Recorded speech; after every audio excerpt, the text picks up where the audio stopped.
Every day where the little engines work, the crisp air is suddenly filled with a familiar noise. The lakes and mountains have many visitors, and Harold the helicopter flies the sky, making sure that no one is in trouble. All present and correct. Time to return to base. Then Harold noticed something. A sturdy diesel was coming round the mountain. Harold flew lower for a closer inspection. I'm Harold. Who are you? I'm Rusty, replied the diesel. Don't recall seeing you before. What brings you this way?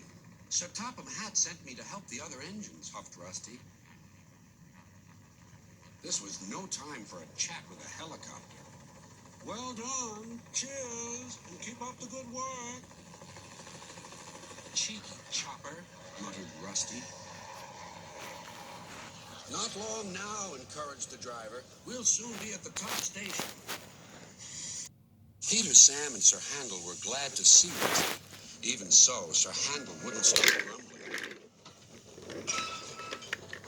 The cars didn't like Sir Handel and wanted to play tricks on him. No one understands our feelings, sympathized Gordon. Now, if you were ill, you couldn't shunt cars, could you? Good idea, replied Sir Handel. I'll try it. He did so next morning. I don't feel well, he groaned. There wasn't time to examine him, so some of his cars were coupled behind Peter Sam's coaches. Rusty promised to follow with the rest. Peter Sam didn't mind the extra work. He left his coaches at the station and trundled cheerfully on. Soon they reached the quarry where the cars were needed. Empty cars at the bottom of the slope are hitched to a cable. Loaded ones at the top are hitched to another. By their weight, loaded cars run down the steep slope, pulling the empty ones up.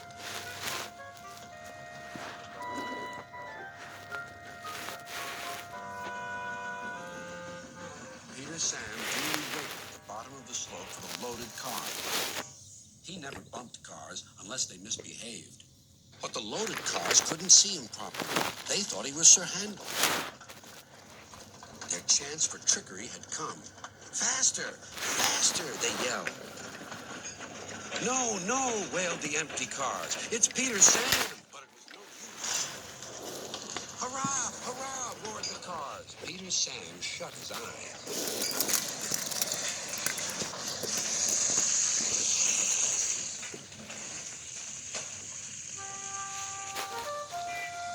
Beep! Beep! Wailed Peter Sam. Rusty was working nearby and came to help clear up the mess. Bust my buffers, exclaimed Rusty. Never mind, Peter Sam. We'll get you out. Peter Sam felt battered. His funnel was cracked and his boiler dented. Thank you, Rusty, he sighed and limped slowly home. I'm sorry about your accident, said Sir Handel. I always stand well back. Cars don't like me. Why didn't you warn me? I didn't think. You never do. You can start thinking now while you're doing Peter Sam's work as well as your own. That'll teach you to pretend you're ill. Sir Handel did start thinking about Gordon. When the wreckage was cleared away, Rusty set off along the line.